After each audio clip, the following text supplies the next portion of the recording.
Merci pour l'invitation.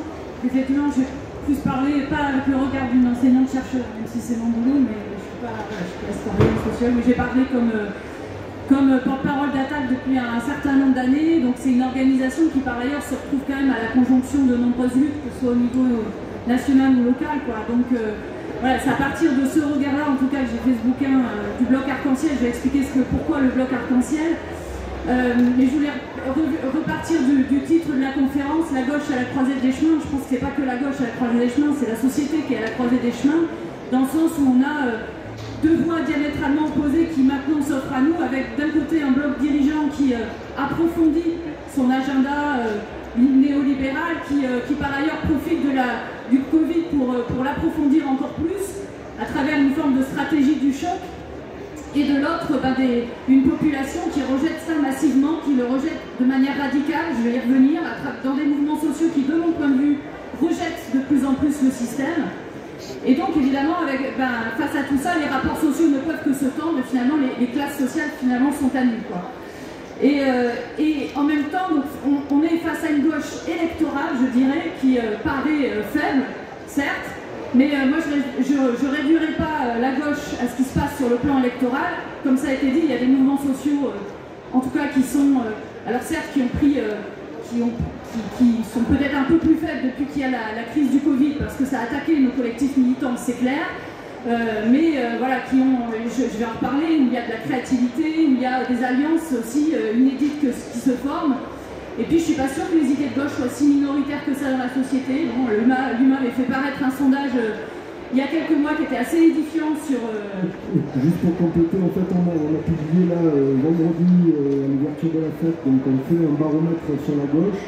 Et effectivement, il y a une forte proportion de gens qui revendiquent le clivage gauche-droite. Et donc au niveau de la gauche, c'est bien au-delà évidemment des sondages. Hein. Voilà. Donc, notamment sur les grands thématiques de la gauche. Oui, tout à fait. Voilà, mais c'est sûr qu'on a, sur le plan électoral, en tout cas, des difficultés, c'est-à-dire qu'on a du mal à voir aux prochaines élections, pour l'instant en tout cas, une force qui réenchante, qui amène à gagner les élections et à changer la société, pour être clair. Et puis on a des records absolus d'abstention, comme aux dernières régionales, en particulier de la part des jeunes, qui fait qu'effectivement il y a un besoin de réenchanter la politique. Je vais arriver là-dessus parce que je pense que justement les mouvements sociaux peuvent apporter de ce point de vue-là beaucoup de choses à la politique. Et du coup, peut-être trois idées d'abord sur alors de manière modeste, je pense qu'on a tous à être modeste dans ce débat sur comment reconstruire la gauche, mais peut-être trois idées. D'abord l'idée de rupture et de radicalité, alors radicalité au sens de remise en cause du système. C'est-à-dire qu'on est face aujourd'hui à un capitalisme dont les contradictions sont poussées extrêmement loin, et qui amène jusqu'à aujourd'hui remettre en cause même la survie de l'humanité, ou en tout cas une partie de l'humanité, ne serait-ce que vis-à-vis des enjeux écologiques. Et si vous prenez la question des enjeux écologiques, il n'est pas vrai qu'on puisse y arriver avec, je reprends les mots de peut-être un futur candidat à la présidentielle, c'est-à-dire avec la libre entreprise et l'économie de marché. Non, c'est pas vrai.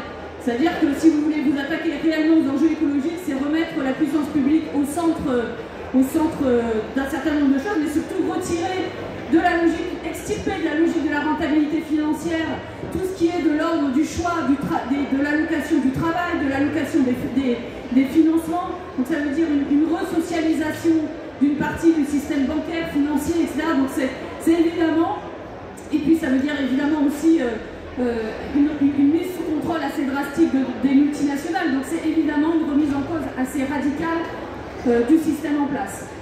Et justement, cette radicalité, elle est aujourd'hui portée par les mouvements sociaux. On l'a vu avec les Gilets jaunes, on le voit aujourd'hui avec les jeunes qui se battent pour le climat, qui disent changeons le système, pas le climat. Et quand vous regardez ce qu'ils écrivent, ce qu'ils disent, ce qu'ils portent en slogan dans les manifestations, c'est bien la prise de conscience qu'il va falloir changer le système. De la même façon que une partie, en tout cas des mouvements féministes aujourd'hui, porte cette radicalité quand on chante « Nous sommes fortes, nous sommes fiers et radicales et en colère » et féministes, évidemment, il y a derrière l'idée d'une remise en cause plus générale du système. Et donc, quand il s'agit de conjonction des luttes, j'y arrivais, mais l'idée de conjonction des luttes et d'alliance, il ne s'agit pas d'édulcorer la radicalité de chacune de ces luttes, mais au contraire de reprendre toute la radicalité de chacune de ces luttes. Et c'est ça peut-être qui fera qu'on aura une base idéologique se reconstruit pour une nouvelle gauche écologique qui ne soit pas dans le changement à la marge, mais qui soit réellement dans le changement de ce système. Deuxième idée, c'est celle des alliances, justement. Évidemment, se pose une grande question, et ça rejoint, je pense, le débat qu'on a là, c'est comment faire en sorte de s'allier, et sur quelle base. Alors je parle de l'idée du bloc arc-en-ciel, parce qu'historiquement, c'est l'idée de la Rainbow Coalition, enfin c'est pas qu'une idée, hein, c'est un mouvement social et politique de la fin des années 60 donc à Chicago, entre les Black Panthers, les Young Lords et les Young Patriots, qui se battent ensemble contre la ségrégation raciale et la ségrégation sociale, entre des groupes qui au départ sont en confrontation et qui se rendent compte qu'ils ont un même ennemi en commun et qui peuvent se battre ensemble pour obtenir la même chose. Et le bloc arc-en-ciel, c'est l'idée d'une coalition entre le rouge des traditions communistes et syndicales, le vert des luttes écologistes, le jaune des insurrections populaires, le violet des luttes féministes, le multicolore des luttes antiracistes, LGBTQ+, etc. Et c'est reconnaître aussi la spécificité de chacune de ces luttes, pour reprendre une expression de Frédéric Lord, c'est l'égale légitimité des luttes. C'est le principe d'égale légitimité des luttes. Il n'y a pas une lutte hégémonique par rapport à l'autre, et c'est le respect aussi de l'identité et de l'aspiration avec laquelle je pars en lutte. Et oui, une féministe qui par ailleurs a subi des violences sexuelles et sexistes et qui arrive dans la lutte avec cette identité-là, on ne peut pas forcément lui plaquer au départ l'identité de la classe sociale. Donc chacun arrive avec son identité, et ensuite la question c'est comment on fait système, c'est-à-dire comment on relie chacune de ces luttes face à un système capitaliste et ses multiples formes de domination, le capital sur le travail et le vivant, et autant sur le travail que sur le vivant, et autant sur le vivant que sur le travail. C'est-à-dire l'écologie n'est pas une annexe, un supplément d'âme par rapport au social. Voilà. Et puis c'est les formes de domination des hommes sur les femmes, des blancs sur les non-blancs, etc.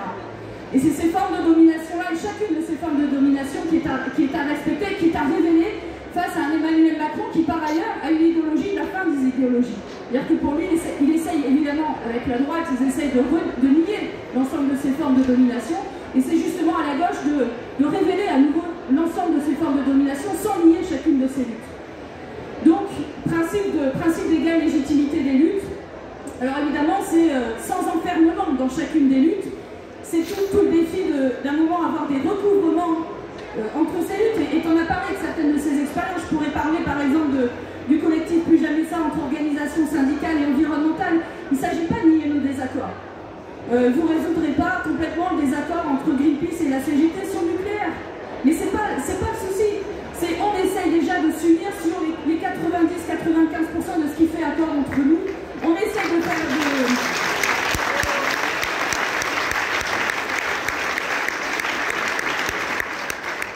Et donc on essaye de nous d'opposer un système face à un autre, de la même façon que dans les marches des libertés, contre la loi sécurité globale ou la manif du 12 juin, on a réussi à allier à la fois des organisations de journalistes, des syndicats, des familles de victimes de violences policières, tout un tas de gens qui ne s'étaient jamais reliés sur Alors je voudrais insister d'ailleurs sur la question des libertés, parce que je pense que maintenant elle nous concerne tous, la question des libertés publiques et de la lutte contre l'extrême droitisation des idées, tout simplement parce que ce gouvernement, ce système, pour s'imposer, avec toutes les contradictions qui s'exacerbent, va avoir besoin, et le fait déjà évidemment, de faire taire toutes les voix qui s'opposent à lui, d'où les tentatives, et ce pas des tentatives, de répression judiciaire, policière, que l'on vit de plus en plus dans les mouvements sociaux, dans les manifestations, mais que les quartiers populaires vivent depuis très longtemps. Et c'est justement ces alliances-là qu'il faut opérer, entre ce que vivent les quartiers populaires depuis des années, les contrôles aux faciès tous les jours, et ce que nous vivons maintenant dans les manifestations et de plus en plus. C'est là qu'il y a des alliances à réaliser également, évidemment contre tout ce qui est de la tentative de division de la population, et donc la question évidemment de la lutte contre les racismes. Et ça, cette question-là, elle est commune à nous tous dans la gauche, et je le dis aussi, il ne faudra jamais rien lâcher face à l'extrême droite, face au délire, aux dérives sécuritaires, et ça veut dire aussi qu'il y a des symboles forts. Je le dis très franchement, une manif de policiers sur des mots d'ordre ultra sécuritaires, et ben je pense qu'on ne peut pas manifester à côté de l'extrême droite.